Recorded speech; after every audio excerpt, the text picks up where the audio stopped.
હવે વાતાવરણીય વક્રીભવન એટલે શું અને સંક્ષિપ્ત માટે સમજાવો. હવે આ વાતાવરણીય વક્રીભવન એટલે ધારો કે આપણે આ પૃથ્વી પર રહીએ છીએ, આ પૃથ્વીની સપાટી છે.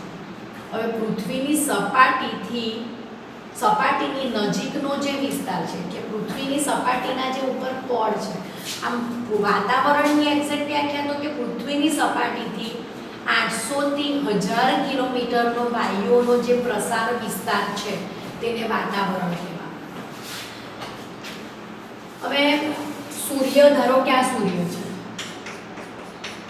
ને સૂર્યમાંથી પ્રકાશનું કિરણ પૃથ્વી પર આવે છે, પણ પૃથ્વીની નજીક જે છે તે વાતાવરણ થોડું ઘટ્ટ છે, ગરમ હોય.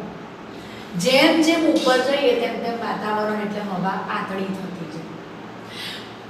જેમ જેમ ઉપર જઈએ તેમ તેમ પાતળી થતી જાય. હવે નજીક, એનો મતલબ એવો થયો કે પૃથ્વીની નજીકના સ્તર જે છે વાતાવરણના તેની ઘનતા વધારે છે, ઉપરના સ્તરની ઘનતા ઓછી છે. એટલે આ ઘનતા વધારે છે એટલે એનો વક્રીભવનાંક પણ વધારે છે. ઉપર જઈએ તેમ તેમ વક્રીભવનાંક સતત ઘટતો જાય છે. તો સૂર્યનું જે પ્રકાશનું કિરણ છે અથવા તે પૃથ્વી પર પહોંચે ત્યાં સુધી સતત તે પાતળા માધ્યમમાંથી સતત ઘટ માધ્યમમાં પ્રવેશતો જાય છે અને સતત પાતળા માધ્યમમાંથી ઘટ માધ્યમમાં પ્રવેશે છે એટલે તે વક્રીભવન પામે છે. બરાબર. તો આપણે અહીંયા તેના વિશે જોવાનું છે કે વાતાવરણીય વક્રીભવન તો કે પૃથ્વીના વાતાવરણમાંથી પસાર થતા પ્રકાશનું વાંકા વળવાની ઘટના, પ્રકાશનું વાંકું વળવું, વળે વાંકું કારણ કે પાતળા માધ્યમમાંથી ઘટ માધ્યમમાં પ્રવેશે છે એટલે સતત તેનો વિચલન પામે છે. આ જે ઘટના છે એને વાતાવરણીય વક્રીભવન કહેવામાં આવે છે. પૃથ્વીની આસપાસ આવેલા હવાના સ્તરને વાતાવરણ કહેવાય. વાતાવરણમાં હવાની ઘનતા દરેક જગ્યાએ એક સરખી હોતી નથી. બરાબર. પણ હવા, ગરમ હવા એ તેની ઉપર રહેલી ઠંડી હવા કરતાં પાતળી હોય છે. ગરમ હવા નીચે ગરમ હવા છે, ઉપર જેમ જેમ જઈએ ઠંડી પાતળી હવા. બરાબર. તો સામાન્ય રીતે પૃથ્વીની સપાટી પર હવાની ઘનતા સૌથી વધારે અને જેમ જેમ સપાટીથી ઉપર જઈએ તેમ તેમ ઘનતા ઓછી થતી જાય.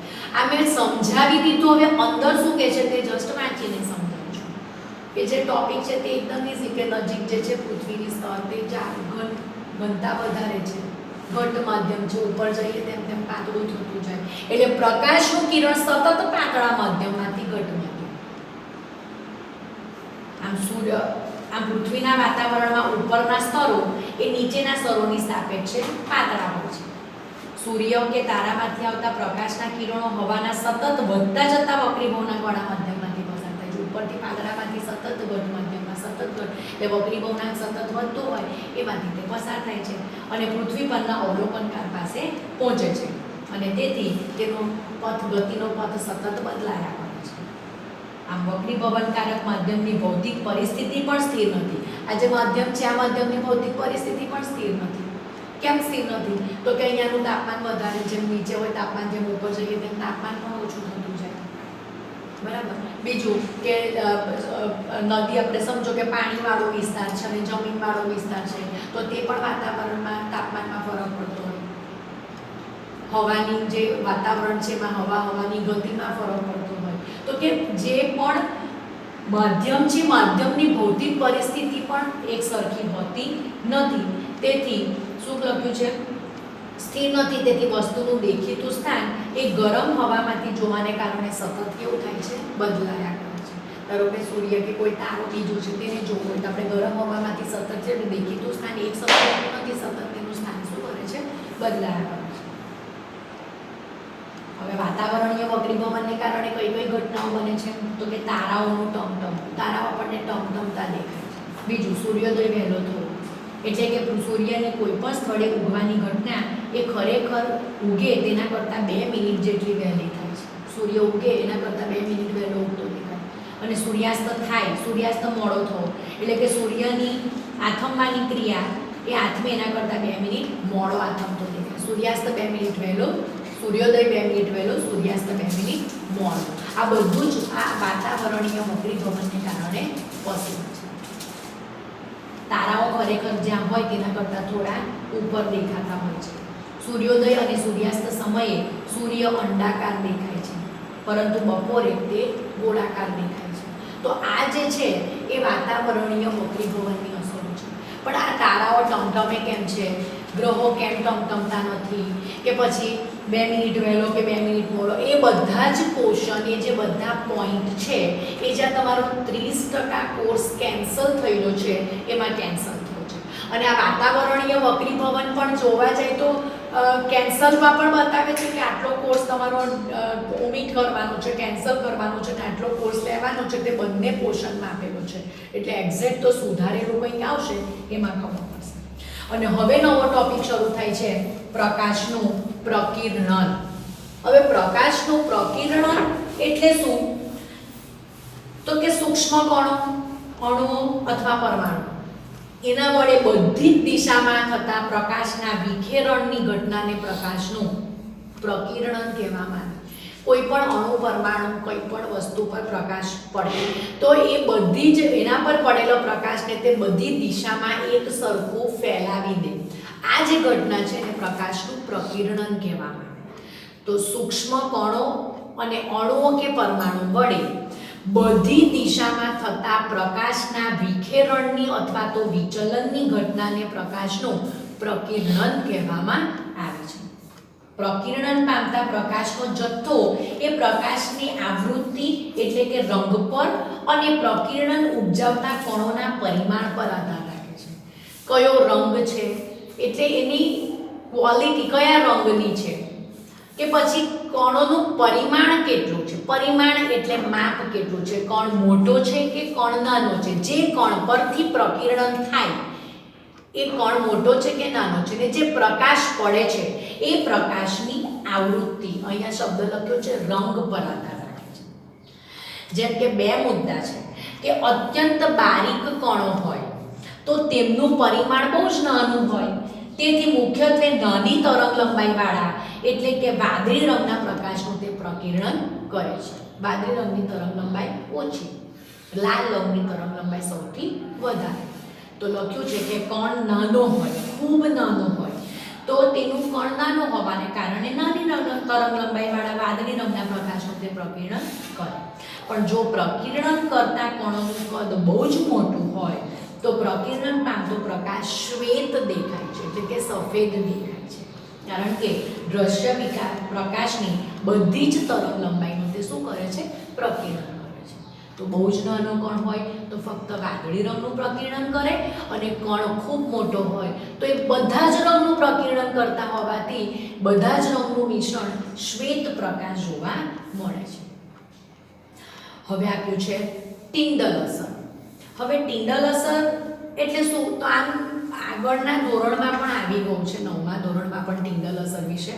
તે છતાં પાછું અહીંયા જોઈ લઈએ કે અહીંયા શું કહું છે, તો કે પૃથ્વીનું વાતાવરણ સૂક્ષ્મ કણોનું વિષમાંગ મિશ્રણ. સૂક્ષ્મ કણો છે પણ એ વિષમાંગ છે, કોઈ જગ્યા પર વધારે ઓછા સમાંગ નથી, પણ વિષમાંગ મિશ્રણ છે.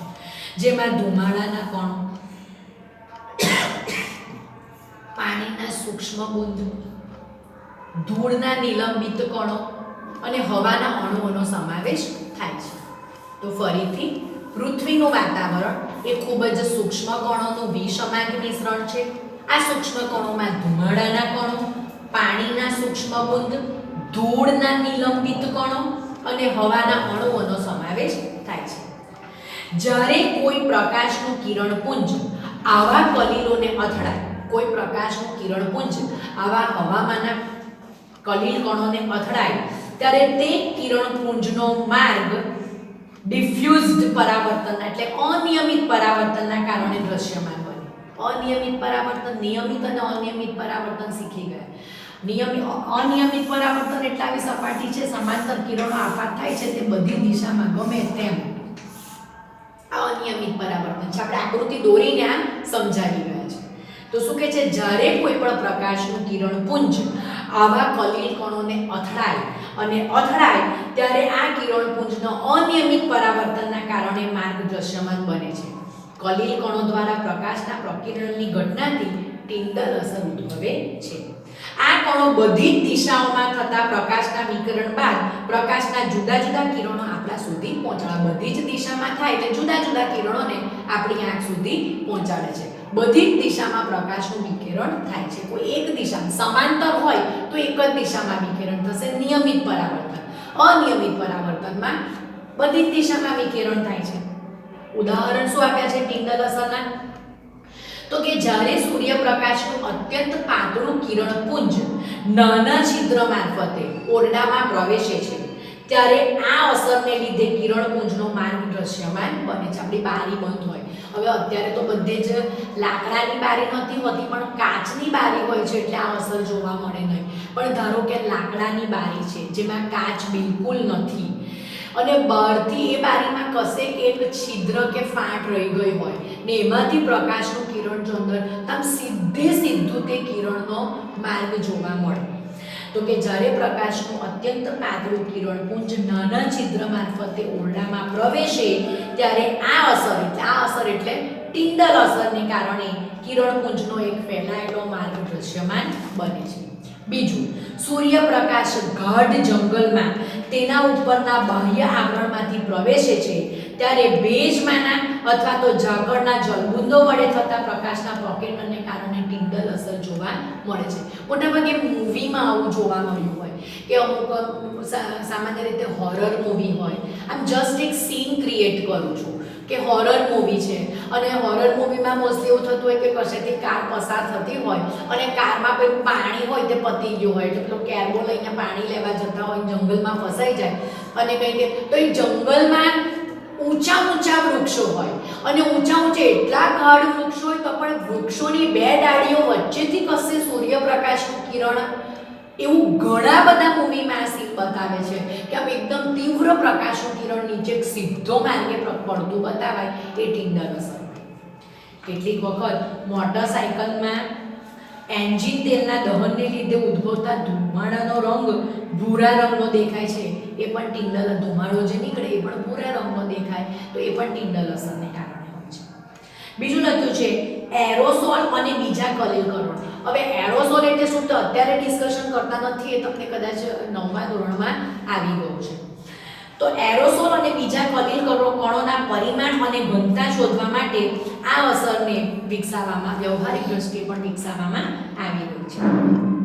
તો આ ટિન્ડલ અસર છે. બીજું એક નોંધ આપેલી છે કે ટિન્ડલ અસર નામ એ અંગ્રેજ ભૌતિકશાસ્ત્રી જ્હોન ટિન્ડલના માનમાં રાખવામાં આવ્યું છે. કદાચ તમને પૂછી શકાય, જ્હોન ટિન્ડલના માનમાં આ ટિન્ડલ અસર નામ રાખવામાં આવ્યું છે.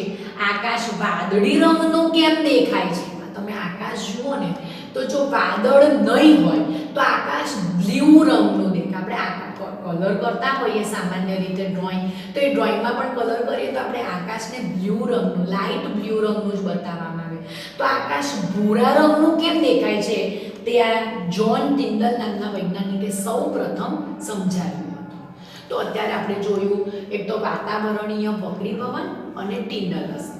હવે આ ટિન્ડલ અસર પરથી સ્વચ્છ આકાશનો રંગ ભૂરો કેમ જોવા મળે એના વિશે જોઈશું. હવે આ કે સ્વચ્છ આકાશનો રંગ ભૂરો કેમ હોય છે? તો આ ધારો કે પૃથ્વી છે, આ પૃથ્વીની આસપાસના વાતાવરણનું સ્તર છે, આ ક્ષિતિજ પરનો સૂર્ય છે, ક્ષિતિજ, અને આ માથા પર બપોરે આવેલો સૂર્ય છે, બપોરે સૂર્ય છે એવું બતાવ્યું છે. અહીંયા અવલોકનકાર પી ઉભેલા છે. હવે વાતાવરણમાં હવાના અણુઓ હોય, આ હવાના અણુઓ અને બારીક કણો દ્રશ્ય પ્રકાશની તરંગ લંબાઈ કરતાં પણ નાના પરિમાણ ધરાવે.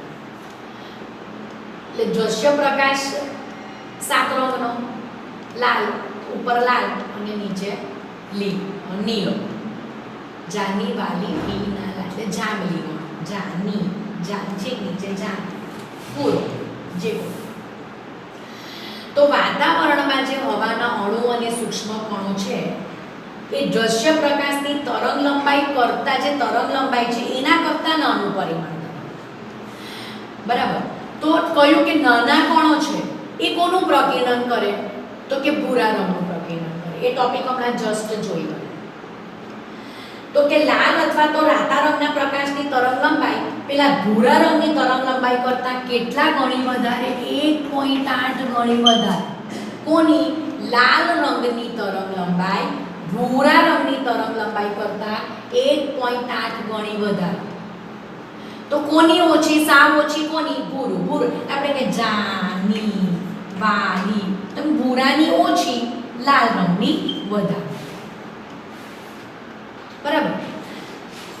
તો જ્યારે પેલું સૂર્યપ્રકાશ વાતાવરણમાંથી પસાર થાય ત્યારે હવાના બારીક કણો ભૂરા રંગના પ્રકાશનું લાલ રંગના પ્રકાશ કરતાં વધુ પ્રબળતાથી પ્રકીર્ણન કરે. કોનું વધારે પ્રકીર્ણન કરે?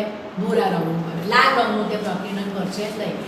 સૂક્ષ્મ કણો છે, તરંગલંબાઈ જેની ઓછી હોય તેનું પ્રકીર્ણન કરે. વાતાવરણના સૂક્ષ્મ કણો જે છે એ તરંગલંબાઈ કરતાં પણ નાના છે, દ્રશ્ય પ્રકાશની તરંગલંબાઈ કરતાં નાના, એટલે ઓછામાં ઓછી જેની તરંગલંબાઈ હોય તેનું તે પ્રકીર્ણન કરે. એટલે ભૂરા રંગનું તરંગલંબાઈનું પ્રકીર્ણન વધારે કરે. તો આ સમયે અવલોકનકાર ઉર્ધ્વ દિશામાં એટલે કે ઉપર આકાશ તરફ જુએ તો પેલો પ્રકીર્ણન પામેલો કયો પ્રકાશ આંખમાં પ્રવેશે? ભૂરો. લાલ રંગનું તો પ્રકીર્ણન થતું જ નથી, ભૂરો રંગ પ્રવેશે. તેથી આપણને આકાશ કેવા રંગનું દેખાય? ભૂરા રંગ. પણ હવે જો એવું કહેવામાં કે પૃથ્વી પર વાતાવરણ જ ન હોય, પૃથ્વી પર વાતાવરણ એટલે વાતાવરણ બનાવતા કોઈ કણો કે કશું હોય જ નહીં, તો સૂર્યપ્રકાશનું પ્રકીર્ણન થાય જ નહીં, અને પ્રકીર્ણન જ નહીં થાય તો પ્રકાશ કોઈ પ્રવેશે નહીં, પ્રવેશે એટલે આકાશ કેવું દેખાય? કાળું દેખાય. તો વાતાવરણને કારણે ભૂરું દેખાય છે એનું રીઝન એ છે કે ભૂરા રંગની તરંગલંબાઈ સૌથી ઓછી, જેની તરંગલંબાઈ ઓછી આ કણો સૂક્ષ્મ હોવાથી ભૂરા રંગનું પ્રકીર્ણન કરે તે. હવે આના રિલેટેડ બીજો એક પ્રશ્ન છે કે ભયદર્શક સિગ્નલમાં પ્રકાશનો રંગ શા માટે લાલ રાખવામાં આવે છે? તો કે લાલ રંગની તરંગલંબાઈ સૌથી વધારે, તેથી ધુમ્મસ અથવા તો ધુમાડાની હાજરીમાં બીજા રંગની સાપેક્ષે તેનું સૌથી ઓછું પ્રકીર્ણન થાય. બરાબર. અને પ્રકીર્ણન ઓછું થાય એટલે દૂરથી પણ લાલ રંગ જોઈ શકાય. તેથી લાલ રંગ એ પ્રકાશનું ભયજનક સિગ્નલમાં વાપરવામાં આવે છે. હવે કલીલ કણો દ્વારા પ્રકાશના પ્રકીર્ણનનો એક પ્રયોગ છે, પ્રવૃત્તિ છે, એટલે કદાચ પ્રયોગમાં પૂછી શકાય. તો એમાં શું કહે છે કે એક શ્વેત પ્રકાશનું કિરણપુંજ પાતળું લેવાનું છે, એક બહિર્ગોળ લેન્સ L1 એવી રીતે મૂકવાનું છે કે આ એસમાંથી જે પ્રકાશનું કિરણ જે સીધું આપાત થાય એને સમાંતર કિરણો થાય, એને આ પારદર્શક કાચનું પાત્ર વાસણ ટી એમાંથી તે પસાર થાય. એમાંથી પસાર થઈને આ કાર્ડબોર્ડ પરના સી છિદ્રમાંથી આ કિરણો પસાર થાય. એ જે પસાર થાય છે તેને બીજા લેન્સ બહિર્ગોળ લેન્સ L2 માંથી પસાર કરવાના અને તેનું આ પડદા પર Mn છે એના ઉપર પ્રતિબિંબ મળે. આ બધી ગોઠવણી એવી રીતે કરેલી છે. ફરીથી કઈ રીતની ગોઠવણી છે? તો કે આ પ્રકાશનો જે ઉદ્ગમ છે, વાંચી જાઉં છું, શ્વેત પ્રકાશનો એક તીવ્ર સ્ત્રોત આ બહિર્ગોળ લેન્સના મુખ્ય કેન્દ્ર પર પડે એવી રીતે મૂકો, એટલે મુખ્ય કેન્દ્ર પર પડે એટલે એનો સમાંતર કિરણપુંજ મળે. આ કિરણપુંજને આ સ્વચ્છ પાણી ભરેલા વાસણના પાત્રમાંથી પસાર થવા દો. બરાબર. તો આ પ્રકાશના કિરણપુંજને કાર્ડબોર્ડ પર બનાવેલા વર્તુળાકાર છિદ્ર C માંથી પસાર થવા દો. તે બીજા બહિર્ગોળ લેન્સ L2 વડે તેનું આ પડદા Mn પર પ્રતિબિંબ રચાય. આ કિરણપુંજનું પ્રતિબિંબ અહીંયા રચાય. હવે શું કરવાનું? તો કે આ જે સ્વચ્છ પાણી છે 2 લીટર જેટલું, આ 2 લીટર જેટલા સ્વચ્છ પાણીમાં 200 ગ્રામ સોડિયમ થાયોસલ્ફેટ એટલે Na2S2O3 આ અણુસૂત્ર તમને પૂછી શકાય. સોડિયમ થાયોસલ્ફેટ અથવા તો સોડિયમ હાઇપોસલ્ફેટ. અંદર કહ્યું છે કે આનો યુઝ ફોટાની નેગેટિવને ધોવા માટે થતો હોય છે અને તેમાં 1 થી 2 ml જેટલું સાંદ્ર સલ્ફ્યુરિક એસિડ ઉમેરવાનું. એટલે પહેલાં એટલું સ્વચ્છ પાણી હતું, ત્યારે આપણે આ પડદા પર પ્રતિબિંબ મેળવી લીધું. હવે આમાં આ સોડિયમ થાયોસલ્ફેટ 2 લિટર જેટલું પાણી હોય તો 200 ગ્રામ જેટલું નાખવાનું, એમાં 1 થી 2 ml સલ્ફ્યુરિક એસિડ. આવું કરીએ તો આ સોડિયમ થાયોસલ્ફેટમાંથી ટૂંકી તરંગ લંબાઈવાળા સોડિયમના કણો સલ્ફરના કણો છૂટા પડશે. હવે સલ્ફરના કણોની તરંગ લંબાઈ ઓછી છે, એટલે જે આ પ્રકાશ સીધું જે સમાંતર કિરણપુંજ સફેદ પ્રકાશ ટૂંકી તરંગ લંબાઈવાળું સોડિયમ છૂટું પડ્યું એટલે સોડિયમ વિકિરણ કરે. કોનું કરે? તો કે ઓછી તરંગ લંબાઈવાળા ભૂરા રંગનું તે શું કરશે? વિકિરણ કરશે. હવે શું થાય છે કે એટલે આ સાઈડ પરથી જોઈએ, પાત્રમાં કાર્ડબોર્ડ સિવાયની આ બાજુથી જોઈએ તો કેવું દેખાશે? ભૂરું ભૂરું દેખાશે. કેમ ભૂરું દેખાય? તો કે જે સલ્ફર છૂટો પડ્યો, આ સલ્ફરની તરંગ લંબાઈ ઓછી છે અથવા ખૂબ સૂક્ષ્મ કણ છે. લખ્યું છે સલ્ફર સૂક્ષ્મ છે અને ખૂબ નાનું છે, એટલે ઓછી તરંગ લંબાઈવાળા ભૂરા રંગનું તે પ્રકીર્ણન કરે. એટલે આ બાજુથી જોઈએ તો પાત્ર પછી ભૂરા રંગનું દેખાય. પણ આ બાજુ શું થશે? તો કે ભૂરા રંગનું વિકિરણ થયું તો કોનું નથી થતું? તો કે મોટી તરંગ, વધારે તરંગ લંબાઈવાળા લાલ રંગનું વિકિરણ નહીં થાય. એટલે લાલ રંગ પસાર થશે અને આ પડદા પર લાલ રંગ જોવા મળશે. કેવો લાલ? તો કે એના શેડિંગમાં ફરક હશે. લખ્યું છે કે કાર્ડબોર્ડ તરફની બીજી બાજુ તરફથી જોતા આપણને બહાર આવતો પ્રકાશ પહેલા નારંગી લાલ રંગનો, પછી ચમકતો એટલે કે કિરમજી લાલ રંગનો જોવા મળે અને મોટા ભાગે આ જે છે એ કેવો મળે? તો કે મોટી તરંગ લંબાઈવાળા લાલ રંગનો પ્રકાશનો તમને બહાર અહીંયા જોવા મળે છે. બરાબર. તો આનો નિર્ણય શું આવશે? તો કે પ્રવાહીના ખૂબ જ નાના કણો હોય એ ટૂંકી તરંગ લંબાઈવાળા ભૂરા રંગનું પ્રકીર્ણન વધારે કરે અને લાલ રંગનો પ્રકાશ પ્રકીર્ણન પામ્યા વગર સીધો પસાર થઈ જાય છે. આમ કલીલ કણો દ્વારા પ્રકાશનું પ્રકીર્ણન થાય છે. આ એનો પ્રયોગ છે. અને આની સાથે આ જે બીજો પાઠ છે માનવ આંખ અને રંગબેરંગી દુનિયા, તે અહીંયા પૂરો થાય છે. જેટલા ટોપિક તમને હવે આ 30% કોર્સ કેન્સલ કર્યા પછી લેવાના છે એટલા ટોપિક તમને આ ભણાવ્યા છે. જે ટોપિક કેન્સલ કરવાના છે તે ટોપિક અત્યારે તમને શીખવ્યા નથી. જે શીખવ્યા છે, જે કોર્સમાં છે તેટલા જ શીખવ્યા.